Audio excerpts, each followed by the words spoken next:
This is Ringside Radio, your ringside ticket to some of the finest wrestling talk around. And now, here are your hosts, Grim Chorizo, Katrina Cena, and the Sloppy Joe! Hey everybody, Ringside Radio, Grim Chorizo, joined as always with Katrina Cena and Sloppy Joe, and it is just days away from WrestleMania. Play button, 31. WrestleMania 31.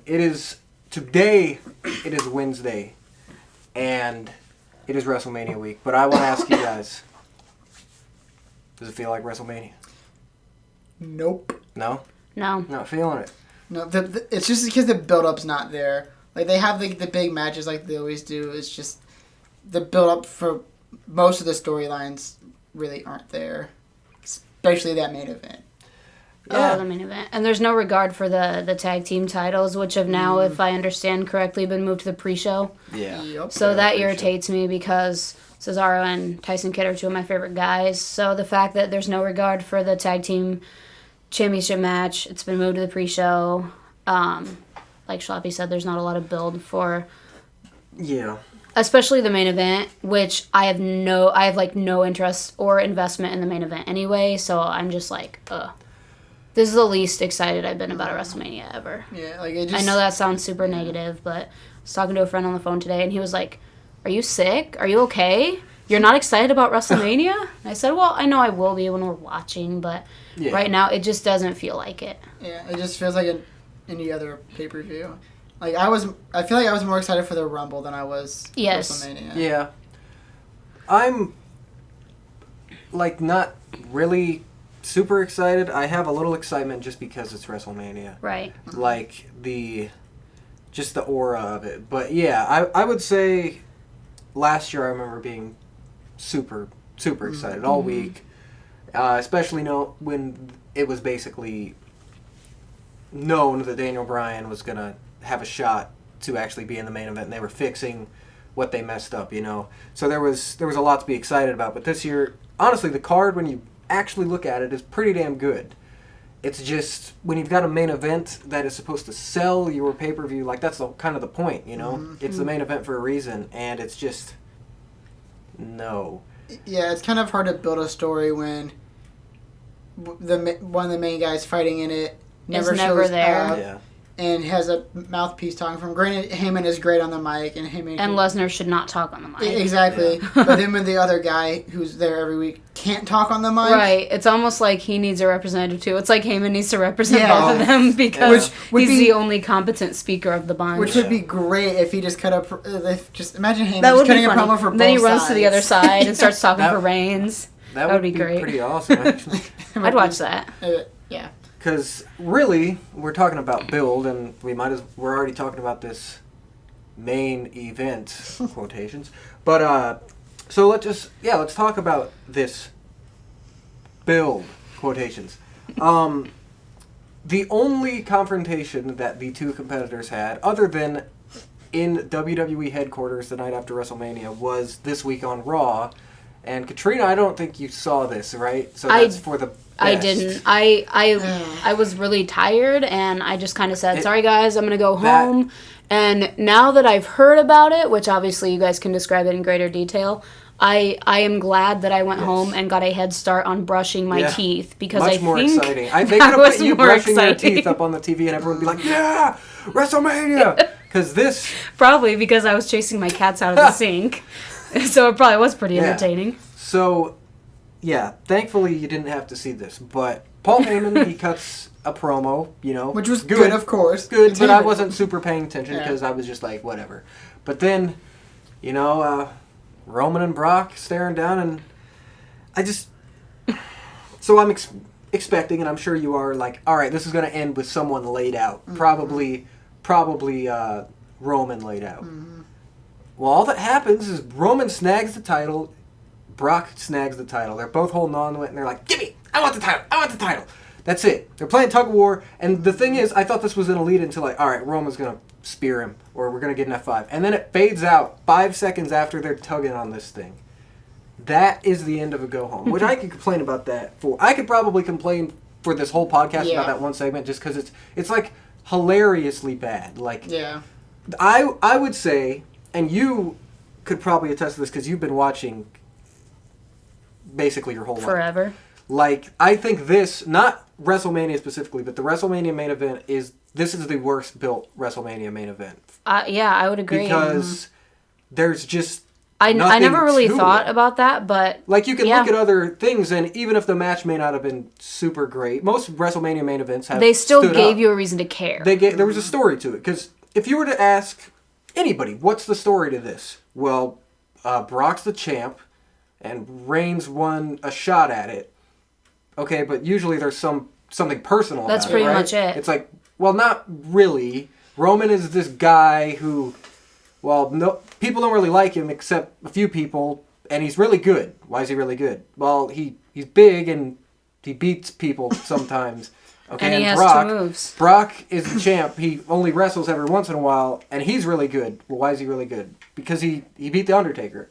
Okay, so if he beat the Undertaker, how the hell is this guy who hasn't really done anything gonna beat him? Well, because he's really good. He's Roman Reigns. It's like, yeah, there's nothing to it. Paul Heyman's trying to, like, in his promos, he tries to make this a big deal, but there really isn't anything to it. The story is like, what's up with Brock's contract? That was literally all that there was, because Brock they didn't do anything with Roman's family, which they could have. Yeah. Even if it would have been kind of lame, there'd be would've been something to something, it. Well, and the sad thing is, he has even alluded to his family, I believe, in one of his promos that I was trying to drown out because, I mean, and some of his promos have actually been on par at least, but for the most part, it's just like, it's the same stuff, and he's talking gibberish that makes no sense. And those contacts, yeah. he just, no. Yeah.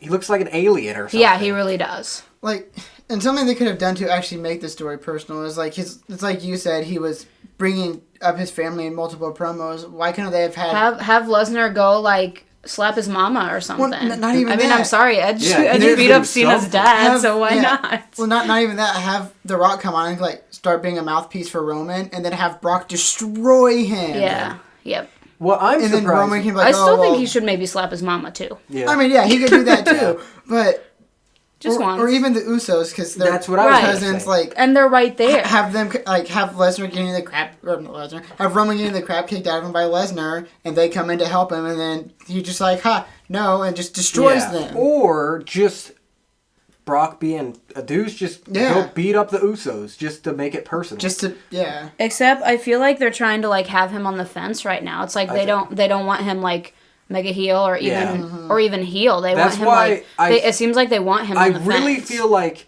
okay, just try to think back to last year. I was actually just thinking about this last night. Remember Undertaker and Brock last year? Partly because both are part-timers, but do you remember, obviously the match was terrible, but Not the good. ending was what got people talking. I remember being like, damn, this build sucks. Do you remember that? Like, there was decently cool things, like, there was like, Undertaker stabbed Brock with a pen and choked him into the table. But other than that, there wasn't much to it.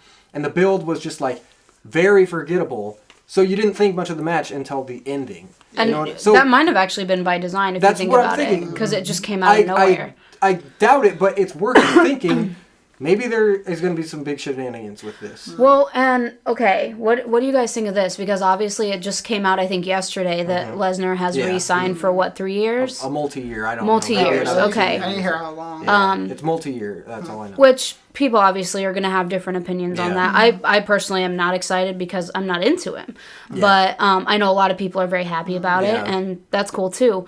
But I think it's cool that he's showing a legitimate commitment to the company that got him where he's at. That's respectable.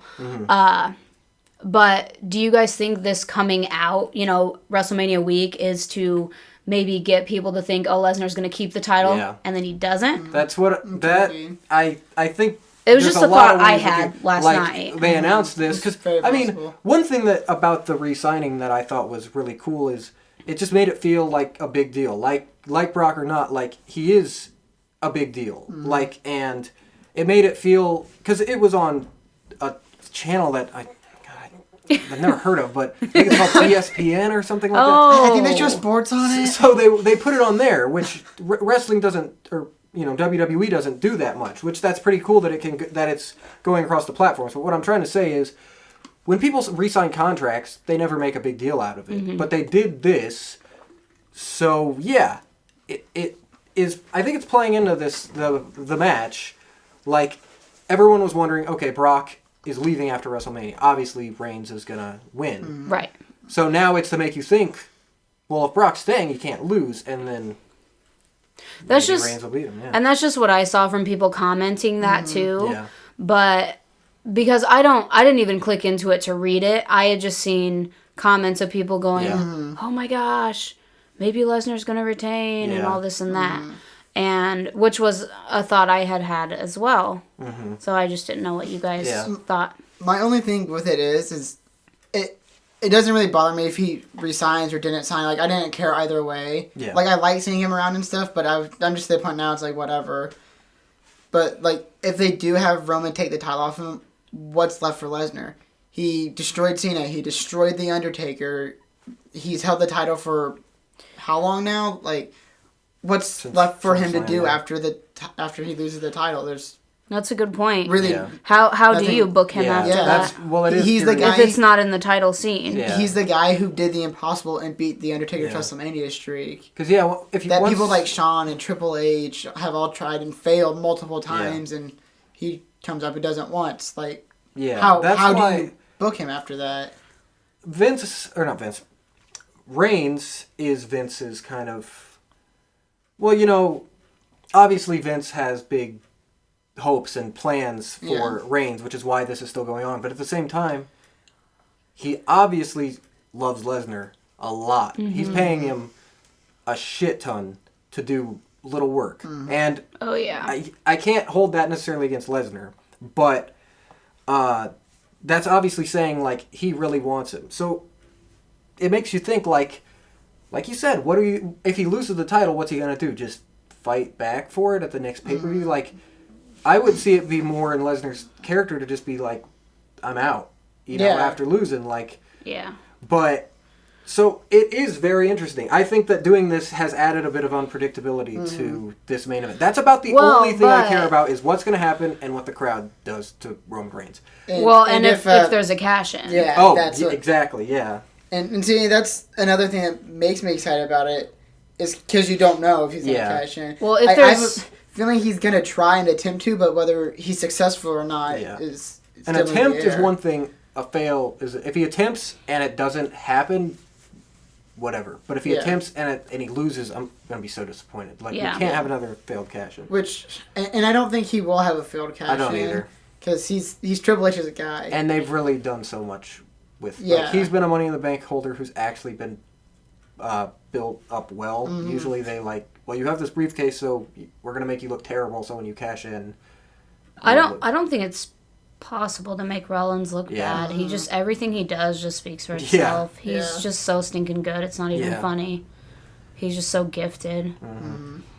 So, while we're talking about the main event, I just want to ask, what would be tell me your ideal outcome here. It can be as elaborate as you want. Katrina, it can be however you want. The outcome, is there a cash-in, is there a turn, whatever you For the main event? For the main event outcome. Well, I've expressed that I'm not invested in it at all because they've given me no reason to be invested in it, and I don't have an interest in Reigns and I don't have an interest in Lesnar. Yeah. And so, to me, I don't care who wins or loses. Mm-hmm. If Rollins cashes in and wins the title, that obviously is going to be my ideal outcome. Mm-hmm. However it happens or comes about is whatever, and to me that's their fault because they've given me no reason to be invested in it. So I'm giving a very concise answer because I'm not invested enough to even say, oh, I think this should happen, and then this, and then this, and then this, and then Rollins should cash in. Don't care who wins. Rollins cashes in, takes the title. I'm happy. Mm-hmm. Any other outcome, I'm disappointed. Yep. Truly. Joe? So, especially if it's Reigns. I'm sorry, but I don't know. I don't even know who I'm pulling for over Lesnar and Reigns because I don't care. And Lesnar's been the champion forever. And if it was Cena, God forbid, everyone would be losing their minds. Yeah. But Lesnar holds it for months and months and months and months, and nobody bats an eye. Yeah. So it's like, he has been the champion forever. And he's not a defending champion. No he's not there. He doesn't go to house shows. So to me, it's just like he needs to lose that title, but does he have to lose it to Reigns? No, he can lose it to Rollins. Yeah. So that's my thing. Yeah. Because Rollins is so worthy of it. Yeah, and I'm the same way. Ideally for me, it would be to see Rollins walk out of WrestleMania as champion, but I think a cool way they should do it is have Heyman turn on Brock and make it seem like that since Heyman's his manager, he does it all, that without Heyman, Brock can't win. Yeah. So then Heyman either turns with Rollins and then Rollins says screw you to the Authority and turns on them and joins with Heyman, or he sides with Reigns. But I think it would be cooler if he sided with Rollins because Rollins and the Authority have kind of... Or does Heyman become an extension of the Authority at that point? Yeah. Yeah. Or and like his Rollins and the Authority have kind of had ups and downs the past few months, and they've kind of teased out, oh, maybe Rollins will leave the Authority. Well, I think it would be cool if he went with him because that would just add on to his characters that he's smart, he's the planner, he thinks about everything before he does it. It would just make his character look that much better. Yeah. So that would... It's not necessarily ideal, but I just think that would be a cool way for them to do it. Yeah, I definitely think Heyman could be a huge factor here. I think that my, ideal thing is Lesnar beats Reigns because Reigns hasn't proven why, even in kayfabe, why he would be able to beat Brock Lesnar. Mm-hmm. Cena couldn't do it. Cena and Rollins couldn't do it. Undertaker couldn't do it. Why could Reigns do it? However, Reigns does, quite a number on Lesnar in the match, whatever. They're still selling that broken rib thing. So I thought you were going to say quite a number of moves, and I was going to be like, what? A whole 3. A whole 4. So sorry, go ahead. So Brock retains, and then, I think we're all in agreement. We want Seth Rollins to walk out as the champion. Then Rollins cashes in because it's believable. I mean, if Brock is selling that rib injury, Reigns, does some damage. He doesn't win. And then Rollins, the guy who there's been a story between Rollins and Lesnar since Royal Rumble. And I actually thought that was super intriguing. Mm-hmm. So I would say, have the cash in after Lesnar retains. I really like the stuff you're talking about with Heyman.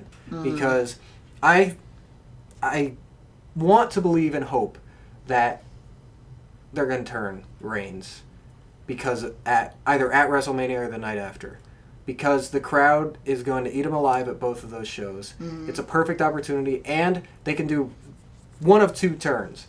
They can, or face turns. They can make Brock a face, or they can make Rollins a face. Either one going against Reigns.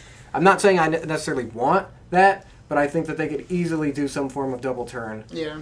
With Reigns going heel, because it's so much more natural. It is. Well, and he's even started, he's definitely copped an attitude and saying how he doesn't care or whatever about, what people think. Exactly. It would be like you were talking about, Rollins is kind of getting away from the Authority a little bit. I mean, he's still got J&J and Kane and Big Show, but he's kind of been getting into it with them. Well, and really, don't you feel like he's been more naturally likable because of what's been happening? Because when Orton just destroyed him, I was like, what? And I know but you wanted to see that.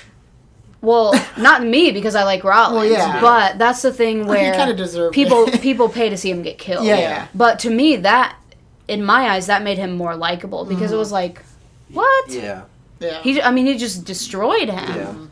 So, but I don't know. I feel like with the falling outs or the rifts that there's been, he's just kind of naturally become more I think likable. that the seeds have been planted for Rollins to soonish or eventually turn face. And that's crazy because he's so good as a heel. Yeah, but I he's just feel like they're not going to have. If he's on opposite sides of the Authority isn't going to be face. No. It's much easier for and we know he can play a face, and we know people are going to get behind him. I don't know when, but I could just see it. Mm-hmm. Yeah. And I personally wouldn't put Heyman with Rollins. I mean, it would work. No, I wouldn't either. But him and Reigns would be great. It fixes all all problems. If he's going to turn, he's a heel, you have Heyman doing his talking, and, and Reigns just kicking ass. It's the perfect thing. But we all know that, they're just going to keep Reigns' face, just like they've kept Cena's face, and then he's going to keep that's reality. doing all this stuff. people are gonna be like, and people are gonna "This is keep lame. mercilessly booing him This is and falling lame." asleep and going Yeah. to take a leak during his match. Exactly. The only thing that does worry me about if they do have Heyman side with Reigns is we all know Brock can't talk. Yeah.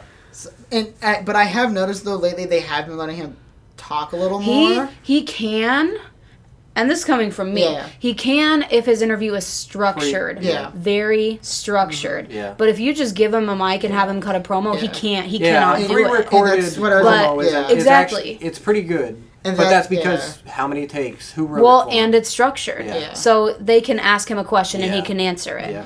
You know, they can ask him a question off camera, film it, and he's Yeah. answering it. And like you said, they can do another take. Yeah, but if he or- were to go out there with a mic, like, and they're, like, who knows what the hell's Yeah. going to come out that of his would be mouth. bad. Yeah, and that's what I was about to It probably involves "I'm a mercenary" and a lot of screaming like a pterodactyl. and that's what I was about to say is that they have let him talk a little more, and it hasn't been terrible. No, But it was like you said, it was a behind the scenes Yeah. structured interview, and That's what he needs. if he Those screwed work. up, if he screws up, they're like, okay, well we'll shoot Yeah. it again, or Yeah, exactly. and it's probably someone off camera with a cue card that he's just reading off of if he knows how to read. If you're listening to this, listener, please don't kill me. Oh, yeah, I'm sure. So, that's main event there. I wanna talk about, some of the other matches we got here, but I think that's probably the match I'm least looking forward to from a match point, other than just what's gonna happen, outcome, and I just want to hear the crowd like. Now that we've Eat picked 'em that apart. apart, let's be more positive. Yeah. So, what do you guys think about The Undertaker versus Bray Wyatt at this year's WrestleMania? I think Taker will probably win, but I feel like Bray should win, but I have a feeling they're gonna have Taker win. Because now that Taker doesn't have his streak intact, there's really nothing for him to lose if he does. I Yeah. feel like Bray would be the perfect guy to kind of write Taker off and have him retire that way, but we all know that's probably not going to happen. Yeah. I'm excited to see it because anytime you can see the Undertaker, especially now that it's not even few and far between. It's once a year that we see him now, and for how much longer? This could be it. I don't know. I thought last year was it, and I'm glad I get to see him again. Because he debuted in WWE when I was in kindergarten. Wow. I mean, I was in You're kindergarten, and I'm going to be 28 in a couple weeks. So that's a direct representation of how long he's been around and how much he's contributed. But I also think Undertaker's going to win. Not necessarily what I want to see, but I think it took 3 F5s for the streak to end. Yeah. So yeah, we're not worried about, obviously it's not keeping the streak intact, so it's anybody's ball game. But if it took that many F5s, if Bray's gonna beat him, he's gonna have a ridiculous amount of credibility. Yeah. Oh, I so agree. it would have to be something where he just goes off the deep end and just kind of destroys him. Yeah. And obviously that would get him a lot of heat. At least I would like to think so. But the way the crowd is, it's just, you never know what they're going to like and what they're not going to like. And honestly, I just thought of something they could do, and it would be a DQ finish, but Bray just keeps pulling everything out. He can't do it, so he just loses it and just grabs a chair or something. You and know just how beats you know how he's so good at playing crazy. It's like in his feud with Cena, it was he would slip out of it and look so panicked, where am I? What's going on? I think they could play into that really well. Yeah. And if he's gonna win, it's gonna have to be that way. He just goes crazy, just completely goes off the deep end. But I do see the Undertaker probably winning it. Yeah. Which not necessarily what I want because Bray should get the win because it's the next generation of it's really the ultimate form of passing on the torch because Bray is the closest thing to the Undertaker that we have now. And I think it was Chris that said Bray's one of those guys, he doesn't necessarily need the win. He can bounce back from a loss pretty well, and it just he's one of the guys a loss helps his character, like his story, build more than a win would. But you still need those big wins to make him feel legitimate. I mean, let's say The Undertaker was just a more fresher character. Let's say The Undertaker had just debuted recently. You look at the character, and yeah, when you look back on The Undertaker, you're always like, he was a character who, when he had the title, he didn't really need it. Mm-hmm. But he needed it to get those title victories to establish that credibility. Yeah. And I think Bray's the same way. Like, yeah, you look at him, and you don't think he needs to be carrying around the World Heavyweight title. But he needs to have it on his accolades. Like, so when in 5 years or 10 years, you look back and you're like, Bray, he held the world title. Like, doesn't matter how long it was, doesn't matter exactly what happened, because what you're going to remember is he was a world champion. You know what I mean? And that's what helped establish The Undertaker, was all those title reigns. They may not have been hugely memorable, but you have to have them to be taken seriously. And not in this case, it's not titles, it's victories. And yeah, Bray hasn't gotten a whole lot of big victories, but here's his chance to get the biggest. And I also think Undertaker will win just because he lost so hard last year, you know? Yeah. And I don't think... I think Undertaker, if it were up to him, he would say, I should lose this. But I think that there may be a bigger plan with this for a story into next year. What I imagine is Undertaker's going to win, Sting's going to win, and they're going to have a final match next year. Personally, as cool as that is, and I love The Undertaker, but I think the story just needs to end here. Yeah. He lost last year, and I think, like, it's really sad to think about, but I think Undertaker needs to come into this as not The Undertaker. He's broken. He has nothing left. His character has nothing left. And Bray needs to capitalize on that. And if that were to happen, I wouldn't be opposed to that, but that would need to be the last time we saw him. Exactly. Because I'm really big on that's not how I want to remember somebody. Yeah.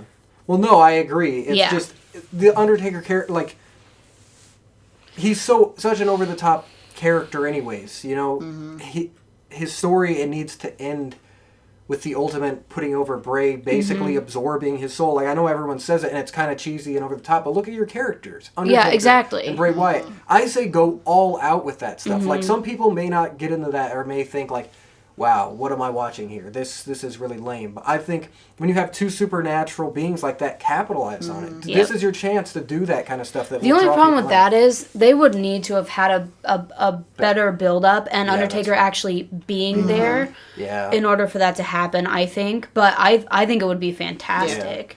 Yeah. And even if they do it right, I think it could work. Like, I want this to be like you're watching a movie and it's one of your favorite characters is, like, dying. You're witnessing them die. Like, it's really, really sad. Well, and some people kind of feel like they saw the start of that last year. Yeah, and it needs to be emotional. It's the end, you know? And I don't want Undertaker to be gone, but there's nothing left, so why not let his story... Right. And then Bray will always be remembered as the guy who ended The Undertaker, and it's Undertaker's last match. You don't get much more credibility than that. Yeah, Brock beat the streak, and if it weren't for the story that I'm seeing is, if it weren't for Brock, Bray wouldn't be able to do this. You know what I mean? Brock basically killed The Undertaker, and Bray is just, in a way, he's doing him a favor. He's like, dude, let me just let you rest. Yeah. I'm just looking at it from a very story standpoint, and I think it's a really good story told in the match. Kind of like if you think of Brock and Cena, like at SummerSlam, you think like that wasn't a very good match because it wasn't back and forth and there wasn't, but it was a story. But you felt very emotional about it. And you'll always remember that. I want this to be like that because you're going to have Orton and Rollins at WrestleMania to be an amazing match. Yeah. You're going to have Sting and Triple H to be a good match, I'm sure. You're going to have Cena and Rusev. You're going to have a ladder match. You're going to have all these other matches. Let this one be the story match because that's who you're dealing with. That's what I think personally. Well, and with the two guys who are in it, we both know that they're both incredible wrestlers and that they can do crazy things. And we all know that they can both tell a story in the ring. So capitalize on that. Let it be a decent match, but let them tell that story. Let them tell the story of Undertaker's demise, basically. Exactly. It's the perfect time to be like Game of Thrones, be like Walking Dead, be like your favorite movie. It's a story written for them, and I hope they capitalize on it. So we've got Sting and Triple H. That is just awesome because we're gonna get to see Sting freaking wrestle in WWE, and it's against Triple H, a dude who.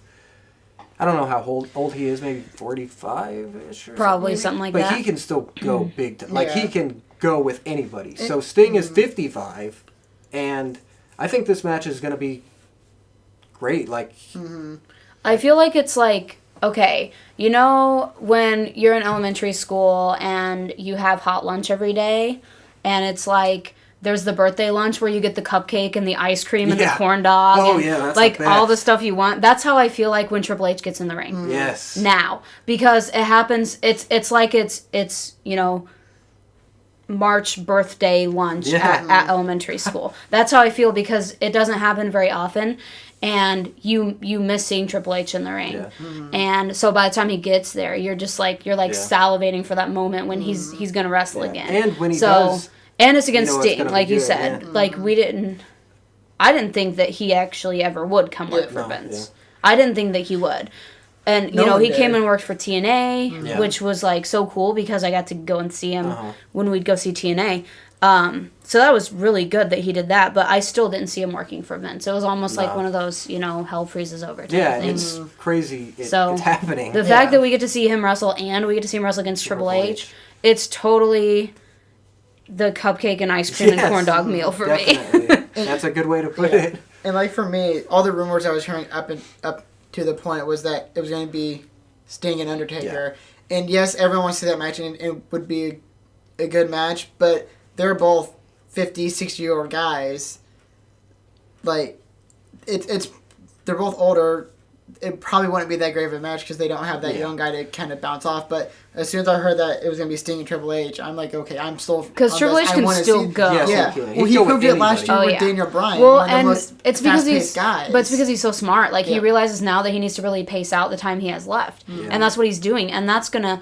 In 5 years, I bet he can still step in the ring. Just phenomenal. In 10 years, he can probably still step in the ring because he has paced it out. And he's made that decision. It never crosses your mind like, oh, Triple H is getting up there. Because in the ring, it's the same, you know? It feels like nothing has changed. Yeah.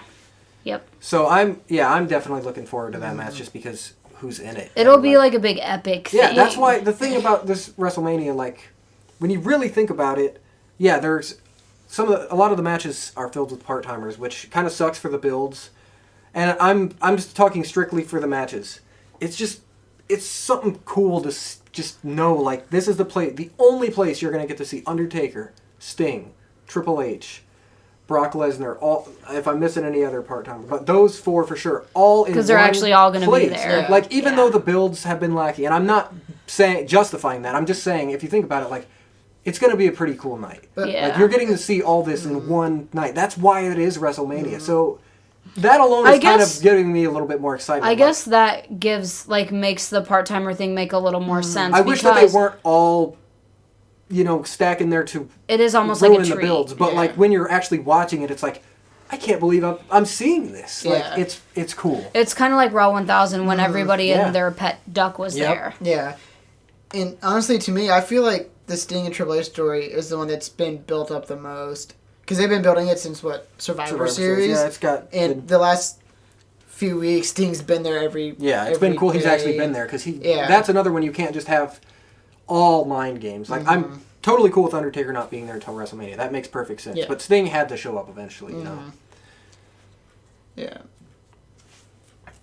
So what do you guys think about this ladder match for the Intercontinental title? I think it's going to be the show stealer. I mean, if you look who's in it, it's kind of odd how there's 7 and not 6 or 8. I don't know, but everyone in there, I could see it going anyway. There's probably 2 people who stand out the most of who I think is going to win, but I do like, if nothing else, how it gives so much more prestige and meaning to the Intercontinental really title, does. It actually which does. That title has been really getting screwed over. Yeah. Because it's not been booked properly, and the champions aren't booked properly, and the the number one contender challenge, this person is challenging. None of it's booked properly. So it's nice that they almost were like, because, Money in the Bank's not a WrestleMania staple anymore. Yeah. It's like they made this that attraction. Yeah, and the fact that it's for the Intercontinental title, I think is great. Mm-hmm.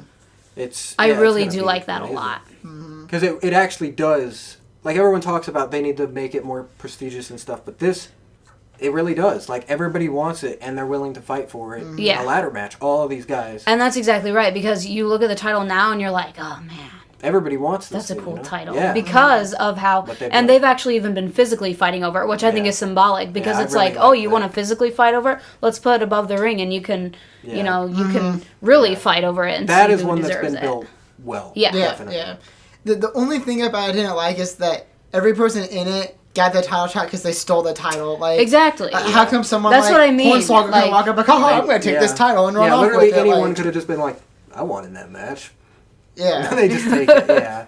Like, that was the only thing that didn't really make sense to me, but besides that, I like the way it's been built. I like the way how they've all been fighting for it, and then let's make them tag together, and then all hell just breaks loose between them all. Yeah, definitely. So I'm just curious. I want to talk a little bit about some of the other matches. So all I want to know is, who do you want to walk out Intercontinental Champion? I honestly don't care who wins. The only one who I don't really want to see win is R-Truth. You're racist! No, I'm just kidding. And it's nothing against him. It's just... Well, no, I get you. I don't know. I'm just not that behind him, I guess. And he's just that... Like it's really... I thought it was random one of these things that's not belong or whatever. Yeah. He's been really entertaining and funny, but I don't want him as the Intercontinental. Yeah, he doesn't really... I get what you're saying. I feel like he doesn't really belong in the match. Like, I feel like they could have found someone... Goldust. Since Stardust is in the match. Yeah. Right. Like, they could have found but, other people to So if you had to pick one... I mean, it's not like you're held at gunpoint or anything. I'm just curious. If you had to pick one, who do you want walking out Intercontinental Champ? I don't know. I'd probably have to go with Daniel Bryan. Yeah. Just because he's never held up before, and true. I think it's like what we're talking about. It's not very prestigious, but I think he could build it back up to where it should be. Mm-hmm. What do you think, Katrina? Well, I think Bryan is kind of an obvious choice because clearly, if we're going Herd or B+ player, you might as well put the Intercontinental title on him while you're at it. Yeah. But again, like Schlappy said, that would definitely restore some prestige to it. So I would like to see that, and that's something that I think he would enjoy. Mm-hmm. He's so good at just growing where he's planted. Mm-hmm.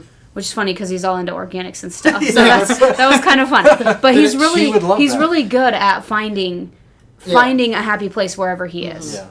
And that's cool. I think everybody can learn a lesson from that. Yeah. So I think that he would not think he was above carrying that title. No. And I think he would be a great champion. If not him, I would say Wade Barrett because I would like Bad News Barrett because I would like to see him just do stuff that doesn't involve losing because he's so much better than they book him. Yeah. So when you have someone who is like such a badass like him, yet every match he looks like a chump, loses and every match. That's not cool at all to me. And the fact that his story is that he's a bad champion, basically. Well, before it was that he was a big street fighter, a big Well, now that's what he did, but now it's just he's the champ. We're gonna have him lose. Yeah, basically. But he wins the big ones when it matters. Yeah, but I agree. I would be fine with basically anyone winning this, but I think, I'd go Daniel Bryan too because, like you said, put it on the biggest star in the match, and that's already going to raise it, And that leads to the next match, U.S. title. I think putting the title on John Cena is a smart move. Mm-hmm. Putting the Intercontinental on Daniel Bryan is a smart move because you have your two Intercontinental titles being held by basically the two top faces. Basically Katrina's so husbands. It's really, they've got a smart thing there. I love Rusev. It's going to be sad to see him lose just because, it's an undefeated streak. My thing is... But I'm okay with it because if it weren't for the U.S. title, I'd be a little bit more Mm-hmm. But Cena's going to win it. Who knows how long he's going to hold it, but just him having it, it's going to raise it. Mm-hmm. John Cena, the man, it's gonna be 2004 has the again. United States title, and I think it's smart. It sucks to see Rusev lose, but I think he's going to be all right. Well, it's getting boring, and I love Rusev. Yeah. But it's like, ho-hum, Rusev, No, yeah. It's kind of like, spoiler alert, Rusev wins. Yeah. People... Rusev wins, yeah. Yeah. Pretty People much. like to joke about someone Cena who wins, never yeah. wins, and it's like, not okay. But Yeah. Rusev wins all the time, and it is okay. Yeah.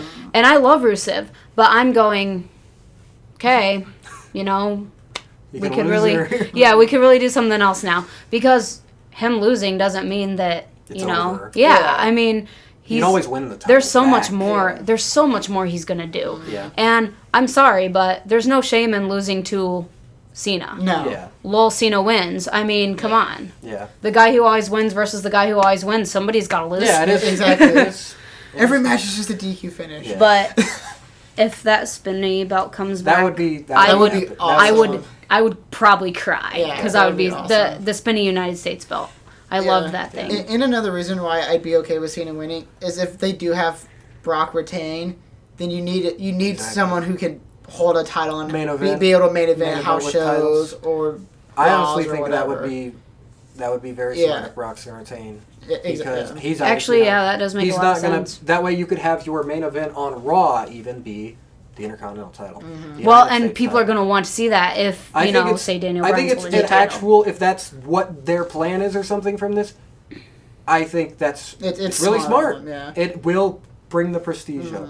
So, obviously that match, Rusev and Cena is going to be really good at. And actually, the build-up's been phenomenal Yeah, for the build-up that. has The been. They've had Fastlane the best match build-up. was really good. The I only- loved the match at Fastlane, and I know this is going to be good. Yeah. So I'm excited for The that. only complaint I have about the build up is that the fact that the whole feud started over Rusev just like them just kind of Yeah, touching it was an odd like start. butting heads It was like an odd start. that didn't really But they make all have sense to to start me. somewhere, I guess. Yeah, but I feel like they could have found a better way to start it. Yeah. And I'm okay with them feuding. I don't really care who wins.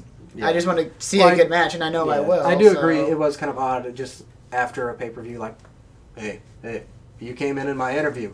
I'm going to beat you up. But, Yeah. but here we are now, So, just real quick. AJ Page, Bella's, I think we've talked about this. We probably would have rather it been a fatal four-way. Mm-hmm. Yeah, I honestly really don't care about that match a whole lot. Because, that's a Raw match, It's a tag divas match. Honestly, at this point, as long as they just give them time to have a good match, whatever, that's fine. But it really because should have been, those four can definitely get stuff done in the give ring. them time, give divas a chance, and it'll be good. It's just, they could have even done the thing where it's like, well, whoever pins Nikki becomes the champ. Or whoever gets the pinfall, I should say, becomes the champ. So if Brie pins Paige, Brie becomes the champ. Make it just interesting. Even though it's a tag match, they've done that before. Whoever gets the pinfall. So everyone is fighting for that pinfall. So it could be like Paige goes to cover Brie or And they just whatever. like, no. And yeah, But and Nikki AJ at the same time is like, no. So I think that would have been interesting. But either way. It'd be a good way to throw a monkey wrench in on it. Yeah. Well, and especially since they had that whole little, like, Paige and AJ started fighting on Raw. Yeah, and- there's a story there. Yeah. Like, obviously it's going to turn out to probably be another Paige AJ feud, but... Yeah. Well, most likely they're going to not be, they'll end up fighting in the middle of the match. Yeah. Yeah. Which So will probably get the belt. that'll make it even more annoying. Yeah. Yep. So, Andre the Giant Memorial Battle Royal, bringing it back. Bunch of names are in there. Anybody stand out to you as who you think's going to win or who you want to win? Or do you see anything coming out of this? Only thing I can see is maybe the Miz and Mizdow story really carrying on. And if Sheamus returns and wins. I honestly don't know If who's Sheamus win. returns and puts himself in the match, there's no way No he's one not seems winning. like a super clear Yeah. winner. I'm just really excited to see whichever NXT guy ends up in it. Oh my gosh, yes. The only thing I really want to see out of it is, like you guys said, the NXT guy. And I want to see, like, Mizdow eliminate the Miz or build their story up somehow so they can have a match at Extreme Rules. Yes. Yeah, well, and I'm sure that's what they're... It has to be. Yeah. Yeah. And then, besides that, I don't really care who wins. And I would like to see the whole Axel thing continue. Like, he doesn't...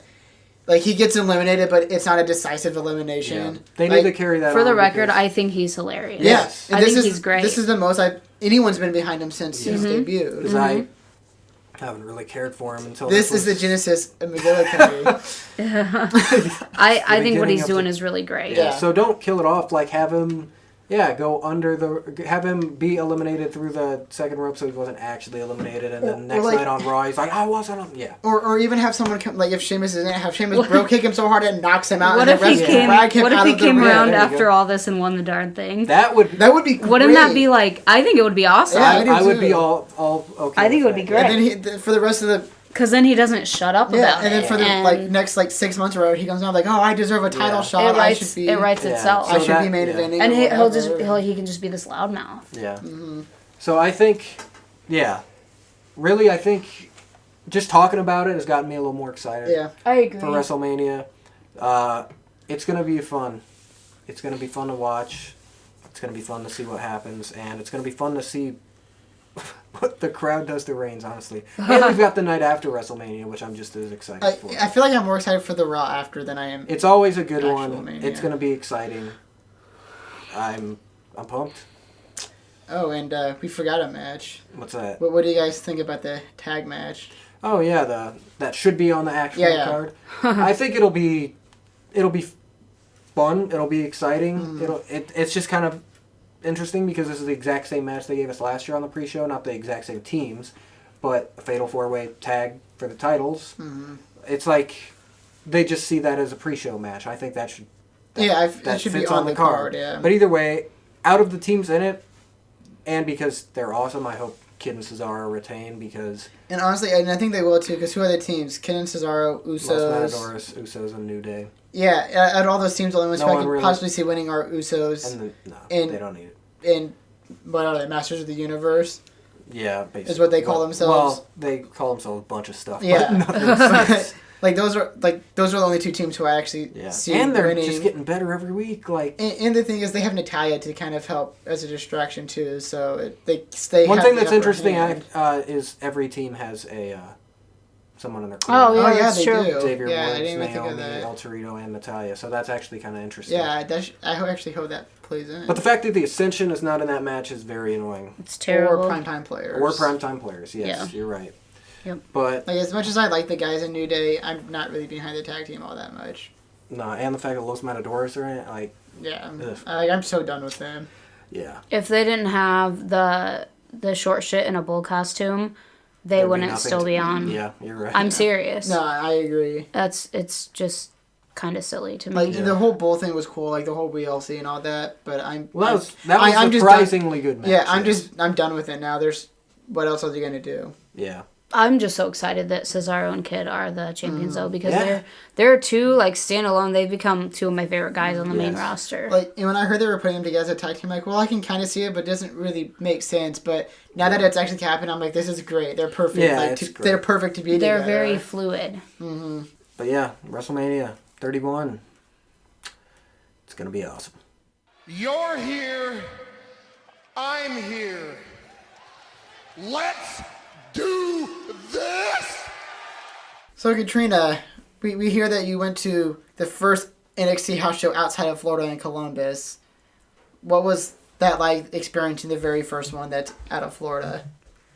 Well, I actually have stated in no uncertain terms that the Saturday of that weekend was the best day of my entire life, and it really was. And when I said, it's funny because when I said that to Bailey on Saturday, she said, oh, even better than Thursday, which is when the actual show in Columbus was. And I said, well, yeah. I said, Thursday is a close second, really. But on Saturday and Sunday, it was like hour after hour of matches and Q&As and autograph sessions. And they said no pictures allowed, but they were letting us take pictures. So it was just hour after hour of direct interaction with some of the people that mean the most to me in the entire world. Yeah. So it was just the coolest. Yeah. It was definitely the best experience ever. And I've been to WrestleMania. Yeah. And this blew WrestleMania out of the water for me. So basically, it was, you went to Columbus on Thursday, and there was the first live event outside of Florida, which we got to see some of on the network, and we got to see you on the network. Yes, so I made my network debut. So what was that venue like for it? Because I mean, you've seen it, the Full Sail Arena and stuff. How did it feel I don't know, did it feel like was it a good venue for a wrestling show? Yes, especially for NXT, because it was a concert hall, actually. Yeah. So there was a stage, which is where they put the set. They put some chairs up on the stage, but it was a more intimate setting, which Full Sail is a more intimate setting. It's not a big, 20,000 seat arena. There were probably, I would say, tops 2,500 fans in the building. So it just made for a nice, cozy setting. Intimate. And by cozy, I mean there was no room to even move because we were Nice and severely squished. smashed on the floor. Nobody could even get out. If one person had to get out, everybody had to stand up and move, which got really annoying during matches. Yeah. But it really was like a tight knit, like a family, because everybody around me was so nice, and like I would just like cry and scream and fly off the deep end. And they were just like, "Well, you're having a great time." The guy that sat in front of me tweeted me that night and said, "Hey, thanks for making the show a bit more fun." Oh, that's so that was awesome. cool because I thought I was just annoying the crap out of Yeah. everybody because I had no control over that's myself. good that people around you were cool and stuff. So yeah, you were that's really a part of history, Yeah. And did it feel like it when you were there, like? Or were you Yes. just kind of like Yes. enjoying it? 'Cause, I was mean, like you really were. I was trying to take it all in because I was supposed to be in the third row, and several matches in, I actually got to be in the second row. And I was right there on the aisle where, like, they come off the stage, down the steps, and they walk right by me to get to the steps Yeah. and into the ring. So I was right there. I couldn't have had a better spot. Yeah, it looked awesome. And so just for interaction and seeing everybody, firsthand and holding up my signs because I had many, it was just the perfect place to be. The only thing that would have made it more perfect is if I was in the front row. Yeah. But so I was just taking it in the whole time, and I got mic'd once during intermission because awesome. Greg Hamilton was walking around and just kind of talking to different fans, and so he just walked up to me and was like, "So, Finn Balor shirt," and I'm like, "Yes, That's that would be me." And he asked me what I thought of seeing Finn Balor.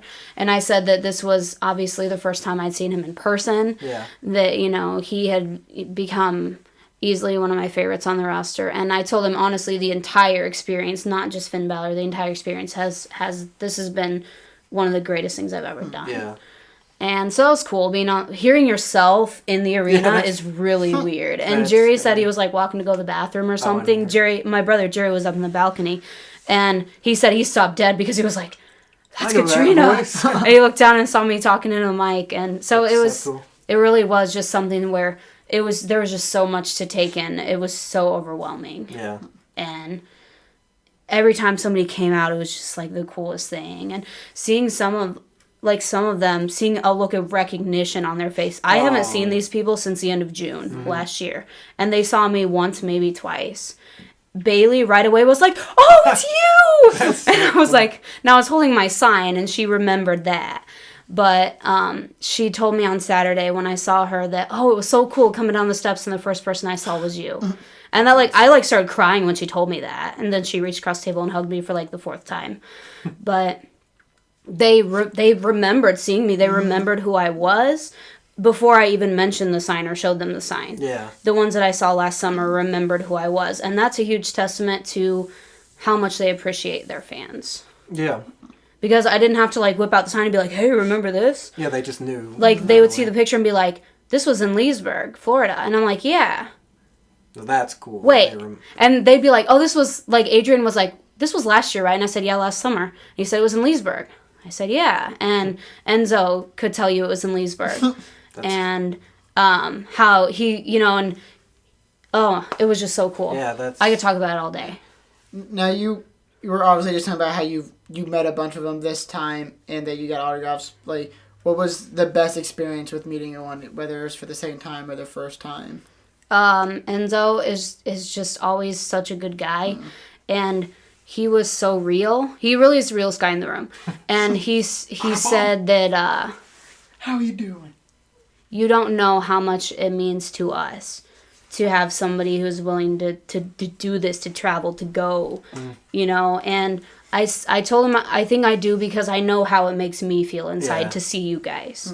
And we just like hugged, and it was so real. Yeah. And that was awesome. And there was getting accidentally punched in the face by Sammy when he was trying to hug me, and then he was like, a lot. he was like, oh my gosh, I'm sorry. Sorry? And I was Probably like, I'm sorry. Since he's Canadian. Yeah. And I was like, no, it's okay. And he said, yeah, leave it up to me to ruin a good hug. But Nope, just made it better. yeah, exactly. But I had just told him that this was the best day of my life. And this was even in the middle of the day. The day wasn't even done yet, but I knew that this was the best day of my life. And I told him that, and he was just like, aw, and then went to hug me and right in my face. Way to ruin the moment, Sam. But that was cool. Obviously, meeting Finn Balor for the first time was like my goal in life. Basically, was to get a selfie with him, and he was the first one who, you know, I went through his line first because he was one of the first ones signing, and so we get up there, and they were still of the mindset that, you know, we are alpha security and you're not allowed to take pictures at that time. So I was like, okay, so Jerry snuck one of us, and we both look really stupid, and it's awesome. But so after that, I was like, okay, there's no line, and I saw him still over there signing. So I was like, okay, I'm going to go back over and see if I can, you know, get this picture or whatever. And it was just funny because I went up and said, okay, so I drove 5 hours from Illinois, and I said, I decided before I left to come here that my number one goal, my number one priority for the entire weekend, and this is not an exaggeration, was to get a picture with him. And he like looks at the security guard and then looks at me and like gets a smile on his face and goes, let's do this. So we took a selfie, and then the next day I ended up going through his line twice. So it was a total of like 4 times that I ended up going through his line for one reason or another. But he was just so personable and like easy to talk to. Because at first I was like, oh my gosh, that's Finn Balor. But when you realize how personable he is, it's just like the next time I went through the line, I was like, blah, blah, blah, blah, blah, blah, blah, blah. You know, and so they're all very easy to talk to. Yeah, and all the pictures, Finn looked like just so happy. Yeah, about everything. Yeah. I really you can't think help he but not was. smile when you look at a picture of Finn, like Either with look a like- huge grin. Just on having his a great time. He either yeah. looked extremely happy or like a spaz. Yeah. Which I think describes him perfectly. Yeah, he's a happy spaz. Jerry and I decided he's. I called him a squirrel because he's just squirrely. He's goofy, but yeah, it was a ton of fun. Just kind of like getting to talk to him and just seeing how much personality he has, and so Yeah, I mean, there were so many that were great, and like getting a picture with both the vaudevillains at the same time because it's no secret that they're like 2 of my favorites. And they were so nice to me, and they both knew exactly who I was. And Aiden, especially Aiden, I barely saw last year, but he remembered having a conversation because he said, "Oh, didn't you come last summer from Illinois?" And I was like, "Oh my gosh!" I'm like, "Yeah." That's right. And he goes, "Okay, I know we've had this conversation, but what part of Illinois are you from?" And I told him, and he's like, "Oh, I'm from," and I said, "Chicago." I know. Oh, well, that's cool. I remember this conversation too, but it was great because I was like wearing their shirt, and they're like, "Oh, here's a lady with class," and you know, I don't want to go that far. so I got in a picture with them, and then I took a picture of the 2 of them sitting at the table, and I said, "This is going on Twitter," and so I instantly put it on Twitter after I got back to my spot at the guardrail, and they both like retweeted and stuff, and Aiden like doesn't retweet anything, so that was really cool. That's awesome. So Yeah, I mean, it just sounds like literally like the best thing ever. Yeah. Like NXT. it really NXT all was the day, best thing like, ever. Because you were there for the show Thursday, and then over the weekend was the Arnold Sports. All day thing, Friday, like, all day Saturday. Because I saw all your pictures, and I've seen the little things they put up and stuff, and it just looked like so cool. Like they treated. was the best. I mean, obviously there was a sports festival going on, but they made it such a big deal. And Yeah, they really did. Had to Well, feel that and way for there fans. weren't chairs. Like there were stands further back, but there weren't chairs like around ringside. So if you went and you wanted to stay up front all day, you stood all day. You didn't go to the bathroom. You didn't eat. Like it's crazy, but I literally didn't I didn't eat, drink, or go to the bathroom all day. And I didn't care because it was just like, Worth it. I didn't even realize that any of those life processes needed to happen. Well, that just shows because how much I had like fun you were everything having. I could ever want right in front of me.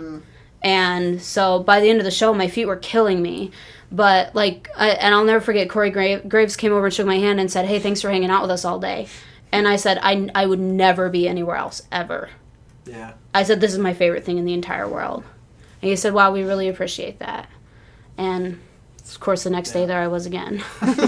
On the other side, but up front the whole time. Yeah, it's just So awesome. Glad you got to, be a part of that, because that's something you will never, ever forget. And it definitely probably not. be hard to top that. Like, I mean, like you've said, like, I don't think you've been anything- to WrestleMania, but Yeah. that was, like, your WrestleMania. Like, It that was my felt- WrestleMania. Yeah. And I hope someday to if experience somebody something gave like me that, door but- number 1, which is WrestleMania experience, and WrestleMania, or door number 2, which is NXT, I honestly think I would Yeah. pick NXT again. Yeah. Because just, there's nothing better than getting to see those guys and girls and talk to them. And it's like it's like a closer, intimate kind of thing. Like, you actually get the experience yeah. to meet them, to really get to know them outside of the ring. Like, it gives you more of an appreciation for what they're even doing in there and outside. Like, Well, and it's they just a have perfect such an experience. appreciation for who you are And their as fans, as a fan who might have crossed 2 states to come see Yeah, you, 'cause like you said, which in that everyone- case I had. And they remembered my whole thing from Florida, which blew my mind. I thought maybe a couple of them would, but I didn't even have to show a sign, and they knew that they remembered my face, or they remembered the picture of us that they were now signing. Yeah. So Yeah, it sounds awesome, and I hope sometime we can do that together Yeah. sometime if they come around. But, oh man, NXT is just blowing up, and it's awesome. it is the best. It's all about the money. It's all about the money. Thanks for listening to our WrestleMania week podcast, the Ringside Radio. We'll be sure to do one a little after WrestleMania, talk about what's going on then. And yeah, thanks for listening. Hope you enjoyed it, and hope you enjoy WrestleMania 31. So I'm Grim Chorizo, I'm Sloppy Joe. And I'm Katrina Cena. and we will see you next time.